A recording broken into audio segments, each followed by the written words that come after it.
Je veux commencer par parler des langues. Tout d'abord, parlons des 3 types de langues. Savez-vous qu'il y a 3 types de langues dans la Bible? Le premier type est mentionné dans Actes chapitre 2, où les langues sont un signe pour les incroyants, car lors du jour de la Pentecôte, ils ont parlé en langue et les gens les ont compris. Le deuxième type de langue parle de mystères à Dieu que personne ne comprend. Cela se trouve dans 1 Corinthiens 14. Le troisième type de langue est égal à la prophétie lorsqu'elle est interprétée. Cela signifie qu'elle édifie, exhorte et console. Avez-vous appris quelque chose ou ai-je parlé trop vite? Laissez-moi le répéter. Il y a 3 types de langues, pas juste une seule. Lorsque nous disons que nous parlons en langue, il y en a 3 sortes. Acte 2, une langue connue des hommes. C'est ce que Paul appelait un signe pour les incroyants. 1 Corinthiens 14, une langue qui parle des mystères à Dieu et que personne ne comprend. Ce n'est pas la même langue que dans Acte 2, car dans Acte 2, les gens comprenaient ce qui était dit. Cette langue est une que le diable ne peut pas comprendre. Une langue qui doit être interprétée, c'est ce qui est égal à la prophétie. Regardons Actes chapitre 2. Vous le connaissez probablement déjà, mais il est dit qu'ils ont été remplis du Saint-Esprit et ont commencé à parler en d'autres langues. La foule les comprenait, car il est écrit. Ils furent tous remplis du Saint-Esprit et commencèrent à parler en d'autres langues, selon que l'Esprit leur donnait de s'exprimer. Ensuite, il y avait des gens de différentes nations à Jérusalem, et ils ont entendu les disciples parler dans leur propre langue. C'est donc le premier type de langue. Le deuxième type est dans 1 Corinthiens 14. Lisons le verset 2. Celui qui parle en langue ne parle pas aux hommes, mais à Dieu, car personne ne le comprend, et c'est en esprit qu'il dit des mystères. Dans Acte 2, les gens comprenaient les langues. Mais ici, personne ne comprend. C'est donc une autre langue. Enfin, le troisième type de langue doit être interprété, car 1 Corinthiens 14, 5 dit « Je désire que vous parliez tous en langue, mais encore plus que vous prophétisiez. Car celui qui prophétise est plus grand que celui qui parle en langue, à moins que ce dernier n'interprète, pour que l'Église en reçoive de l'édification. » Avant de poursuivre la vidéo, n'oubliez pas de vous abonner à notre chaîne pour ne pas manquer nos prochaines vidéos inspirantes et pour aider la chaîne à grandir afin d'atteindre un plus large public. Nous serions également ravis de connaître vos impressions dans les commentaires et de savoir si cette vidéo vous a été bénéfique. Continuons.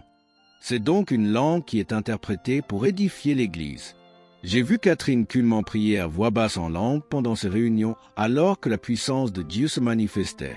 Car lorsque nous prions en langue, cela réveille l'onction et les dons de l'Esprit en nous. Prier en langue réveille aussi le prophétique. C'est pourquoi c'est important aujourd'hui, afin de comprendre le prophétique. À la fin de cette émission, je vais prier pour que Dieu ravive cela en vous. Et si vous n'avez pas encore été rempli du Saint-Esprit, soyez remplis aujourd'hui. Pas demain, mais aujourd'hui. Enfin, je veux ajouter une chose. La Bible dit que nous prions dans l'Esprit et nous prions avec l'Esprit. Dans Éphésiens 6, 18, Paul dit que toutes vos prières soient faites par l'Esprit. Mais prier dans l'Esprit n'est pas toujours parler en langue. La Bible dit aussi que le Saint-Esprit intercède avec des soupirs inexprimables et cela peut se faire dans notre propre langue. Amen. Lorsque nous gémissons dans le Saint-Esprit, c'est littéralement lui qui prend le contrôle de notre corps et prie à travers nous avec des gémissements inexprimables.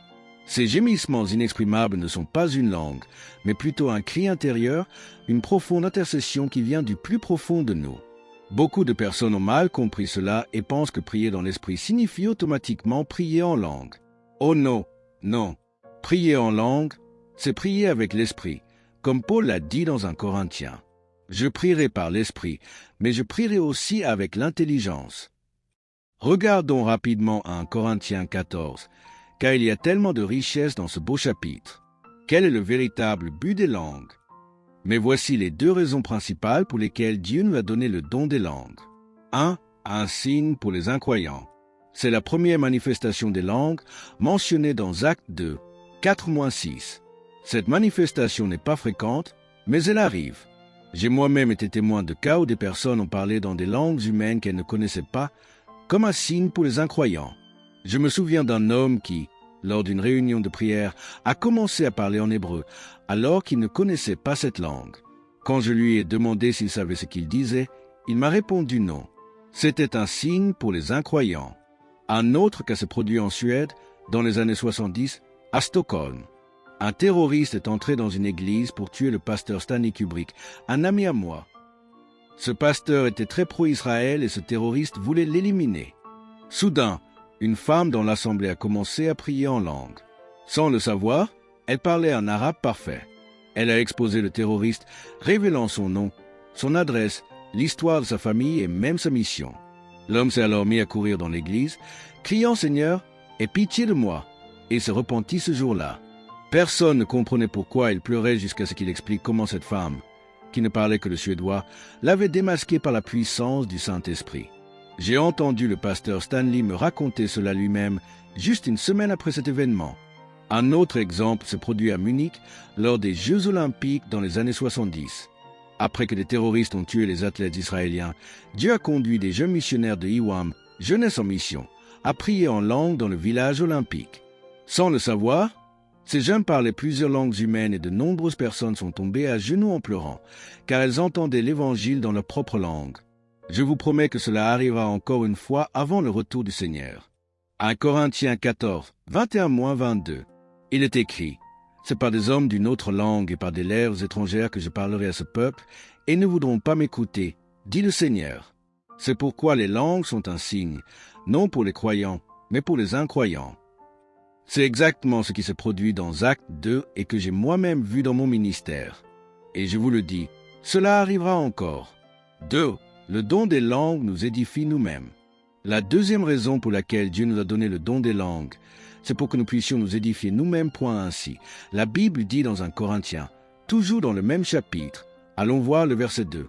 En effet, celui qui parle en langue ne parle pas aux hommes, mais à Dieu, car personne ne le comprend, et c'est en esprit qu'il dit des mystères. Vous voyez donc la différence entre le verset 2 et ce que nous avons lu précédemment dans les versets 21 et 22? Personne ne le comprend, mais en esprit, il dit des mystères.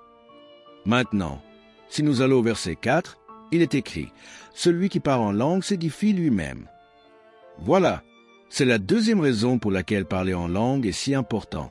Cela nous édifie et nous fortifie dans l'esprit. Et je veux dire une autre chose. Lorsque vous parlez en langue, vous activez aussi le don prophétique. Parce que, écoutez bien ceci, chacun de nous possède tous les dons du Saint-Esprit. Lorsque nous sommes remplis du Saint-Esprit, tous les dons nous sont donnés immédiatement, car le Saint-Esprit vient avec le paquet complet. Demain, je vous montrerai que l'apôtre Paul possédait tous les dons en lui. Contrairement à ce que certains enseignent, on ne reçoit pas seulement un ou deux dons spécifiques, mais nous avons tous les dons en nous. Et voici une vérité puissante. Les dons du Saint-Esprit sont activés par le don des langues. C'est pourquoi je dis souvent aux gens, priez en langue, car lorsque vous priez en langue, cela active en vous la parole de connaissance, la parole de sagesse, le don de guérison et tous les autres dons du Saint-Esprit. Je peux le ressentir en moi lorsque je prie en langue. Je me souviens avoir observé Catherine Kuhlman dans ses réunions.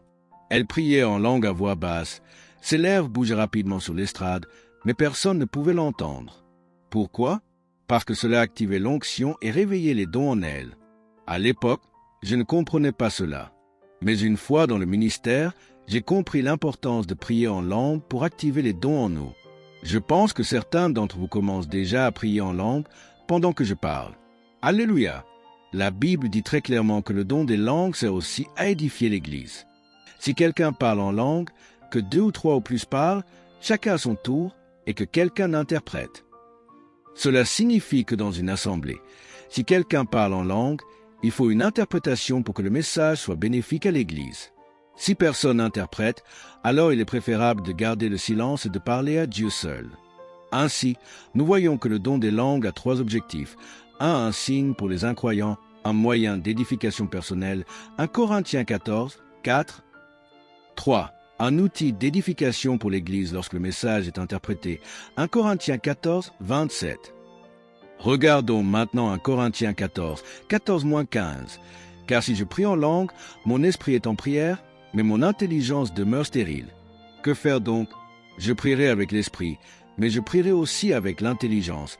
Je chanterai avec l'esprit, mais je chanterai aussi avec l'intelligence. Paul ne dit pas prier dans l'esprit, mais prier avec l'esprit. C'est très différent de prier dans l'esprit, comme mentionné dans Éphésiens 6, 18. Faites en tout temps, par l'esprit, toutes sortes de prières et de supplications. Donc, Dans Éphésiens 6:18, il s'agit de prier dans l'esprit, c'est-à-dire avec des gémissements inexprimables, ce qui est différent du don des langues. Alors que dans 1 Corinthiens 14:15, il est question de prier avec l'esprit, c'est-à-dire en langue. Il y a une distinction claire entre les deux. Dès que vous commencez à prier avec l'esprit, quelque chose de puissant se déclenche en vous. L'onction est activée.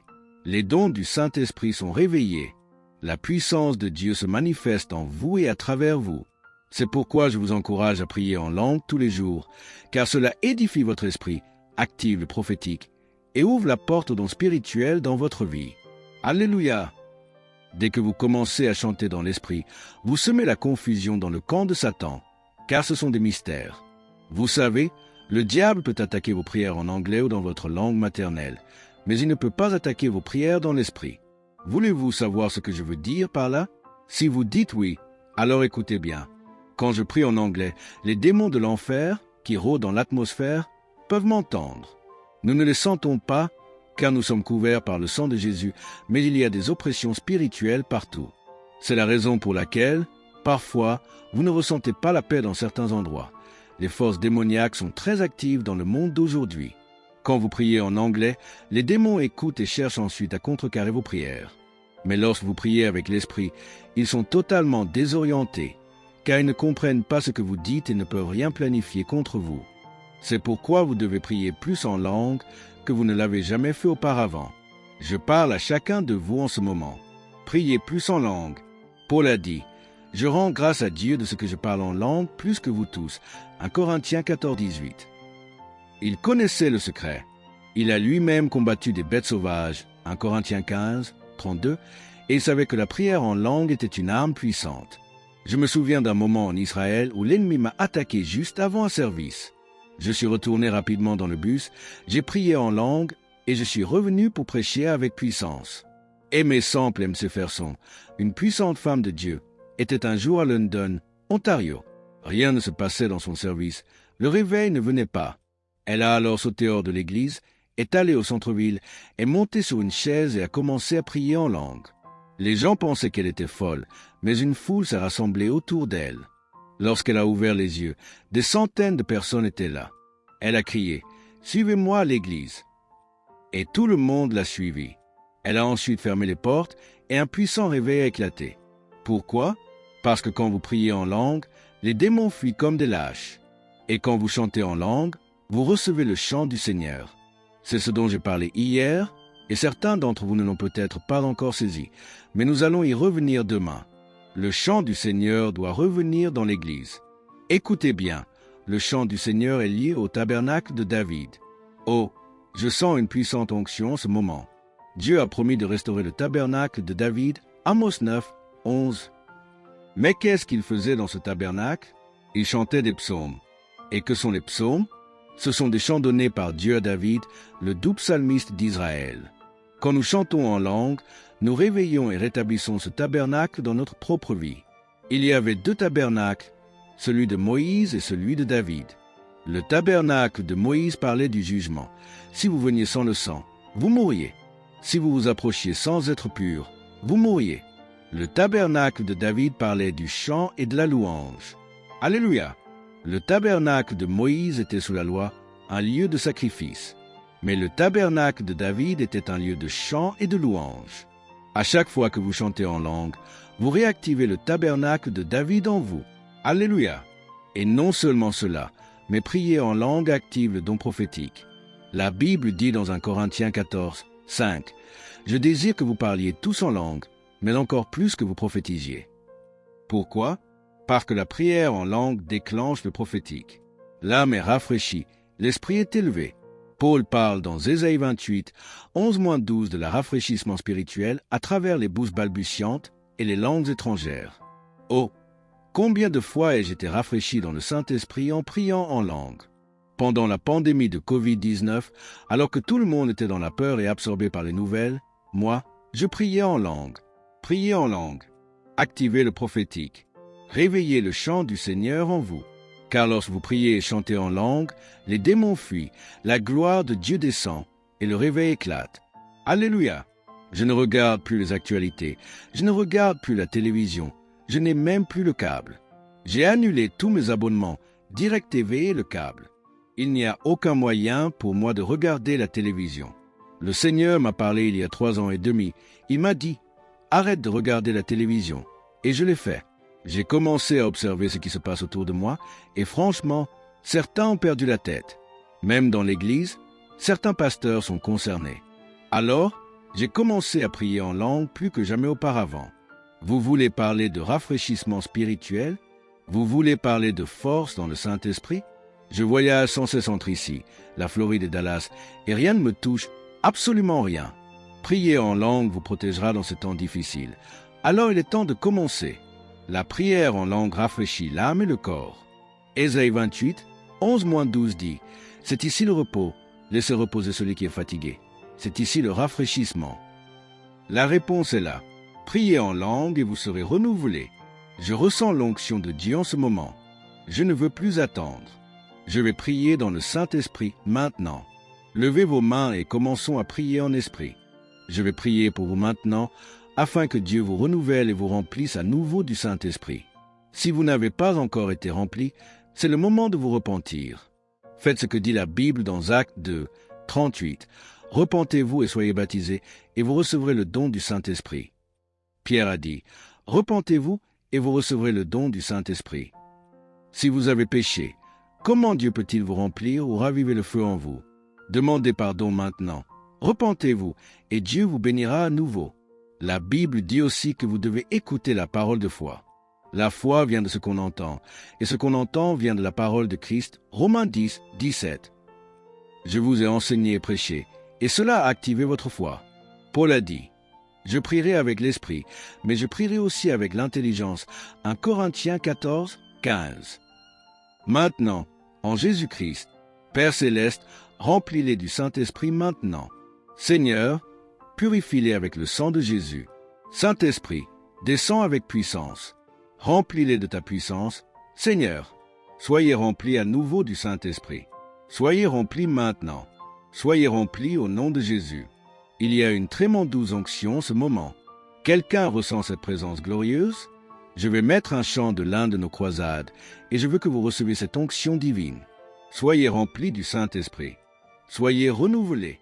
Que les dons spirituels soient ravivés en vous. Seigneur, brise toujours dans le nom de Jésus. Que ta gloire descende sur chacun. Que les dons du Saint-Esprit s'activent dans leur vie, dans toute l'Afrique, l'Europe, l'Asie, l'Amérique, l'Australie et les îles du monde entier. Que le réveil se répande. Quelqu'un vient d'être guéri dans son cou. Il y a des miracles qui se produisent maintenant. Seigneur, remplis-les et fortifie-les.